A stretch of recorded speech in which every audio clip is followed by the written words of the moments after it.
Eh, nosotros los calvinistas pensamos que cuando Dios llama, ¿no es cierto? Dios escoge primeramente y después llama eficazmente. Sabemos que el llamamiento depende de la elección soberana de Dios hecho antes de crear el mundo. Ahora, esa gracia se puede resistir, nosotros creemos que es irresistible, pero hay a veces con la palabra irresistible, gracia irresistible, algún problema, porque, por ejemplo, los arminianos buscan Hechos 7:51 y dice: duros de cerviz e incircuncisos de corazón y de oído, vosotros resistís siempre al Espíritu Santo como vuestros padres, así también vosotros. Y nosotros creemos que por ahí la palabra irresistible no es conveniente. Esto lo decía Arcis Sproul también en una charla que él tenía sobre los 5 puntos del calvinismo. Simplemente porque se toma prestado del tulip, ¿no es cierto? De la irresistible gracia. Pero preferimos llamarlo eficaz, porque nosotros vemos que el ser humano en su estado natural siempre resiste a Dios.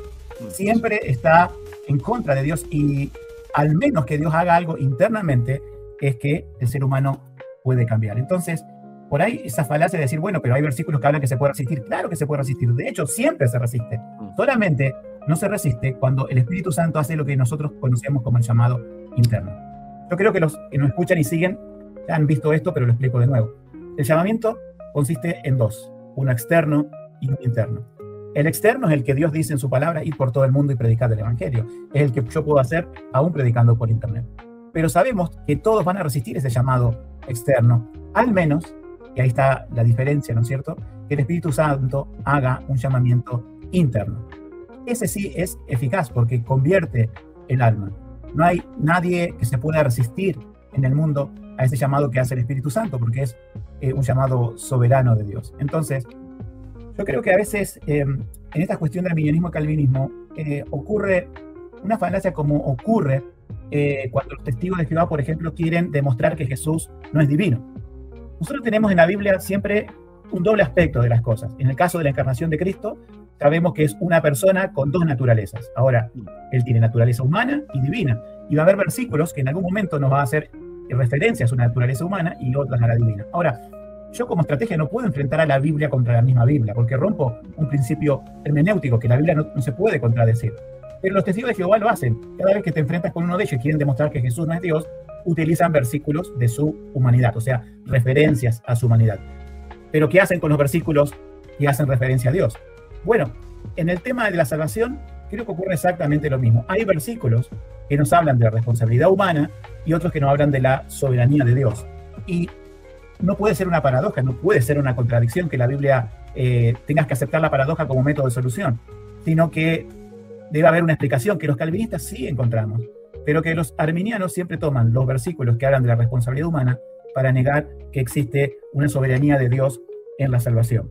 Y así podemos decir, tú has estado en debates, ¿no es cierto?, donde hay un calvinista, que eres tú, y un arminiano, y los versículos que toman los arminianos son siempre esos versículos que hablan de la responsabilidad humana, o después, como quizás veamos, el tema de lo que Dios en su voluntad preceptiva presenta al hombre como responsabilidad. Entonces hacen enfrentar a la Biblia como si hubiera dos sistemas contradiciéndose, pero el que prevalece por lógica para ellos es que entonces el hombre es el que tiene la capacidad de decisión. Esto es bastante complejo, a veces lo veo decir por muchos youtubers que son arminianos y que ahora quieren aparecer como una categoría nueva, se quieren distanciar del semipelagianismo y se presentan como alguien que tiene una postura hasta reformada. Algunos dicen, aunque te parezca raro, Bill, algunos se llaman a sí mismos reformados arminianos. Es una contradicción de términos. Bueno, en un mundo posmoderno todo puede existir, ¿no es cierto? Dicho sea de paso, el arminianismo fue refutado en el Sínodo de Dort en el año 1619. Pero dicen de los calvinistas que nosotros al final quedamos con una paradoja que no podemos explicar. Y eso no es verdad. O sea, no es que podemos explicar y desenmarañar todos los misterios de Dios, pero es un sistema mucho más consistente para explicar todas las cosas, ¿sí? En cuanto a la elección de Dios. Por ejemplo, lo que vimos recién, la gracia preveniente, bíblicamente no lo vemos, un estado intermedio entre una persona resucitada y una persona muerta espiritualmente. ¿Pero por qué la crean ellos?